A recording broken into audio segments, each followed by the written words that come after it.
The sales pitch goes right now. People forget, and it was Martin Luther King Jr. who actually, when he saw the Vietnam War heading this way, said, God never told us to be policemen of the world. A lot of people think that's a right-wing thing. No, it was Martin Luther King Jr. who said this initially. He saw that the same type of rationale that was being used, that we're a benevolent country. We just want to bring democracy, peace, love to the world. And if we could just bomb them enough, sure enough, they'd become peaceful. And we could maintain our American way of life. I mean, I'm of course saying the propaganda. I'm not saying my opinion. But that's the propaganda, and it's been very, very powerful, the propaganda. And along with the propaganda and the arming and supporting of rebel groups and even terrorist groups around the world to get them to fight each other. So there's this one strategic thought is that if you can get the Sunnis, I mean, Sami Rowley would be the first one to agree, if you can get these groups to kill each other, we'll come out ahead at some point. That's exactly what's going on in Iraq. The latest articles by Peter Van Buren I just read it last night. Peter Van Buren was part of the Iraqi-American coalition. He was in there with Bremer, and he's now one of our whistleblowers in our group. And he's saying, well, we ended the Iraq war for a couple of years. We pulled out. Now we're back in. But we aren't fighting a group. What we're doing is we're positioning ourselves in between three groups. The Kurds, the Sunnis, the Shiites, and we're advising all of them. We're arming all of them. But how many people think there can possibly be a win involved when you're actually on the side of all the different entities?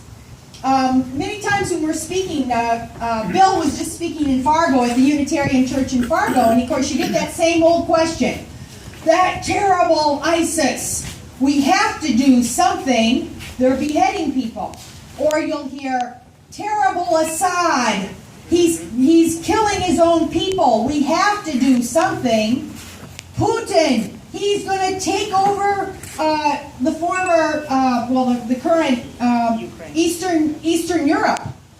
Poland, they're getting everybody in Poland afraid. We are now arming all of Eastern Europe. We're putting our tanks and heavy military right up to the border of the old Soviet Union of Russia.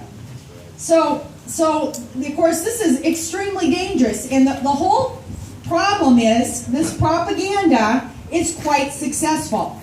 And I'm going to kind of open this up. I do want to cover what Todd Pierce kind of covers in his Law of War, but after that I kind of want to open this up to more brainstorming, because the whole question is, how does our messaging become as effective as the propaganda for the war machine, for the perpetual military? If we can't become as effective as people, for instance, as humanitarian warrior Samantha Power, who says we're waging war to bring peace, love, hope, and joy and democracy to the world. If we cannot overcome that, there's absolutely no way that we can end this perpetual war before the blowback now is so serious on ourselves. And so I want to open that up. I have a couple of thoughts, and Ken and I had a long time to talk on the way up here, and we found out, of course, we kind of agree about a lot of things, and we actually have a pretty clear idea of where we're at. The question is, how do you get the political will right now to see the long picture? Actually, it's not that long a picture. It's not thousands of years out. What we're seeing now is this doom coming back to hit us right now. It's really starting. So, I mean, how do we make this clear to people so that they see that they have to stop it, that they have to turn back? So, anyways, before I do that, I want to talk briefly about the Law of War.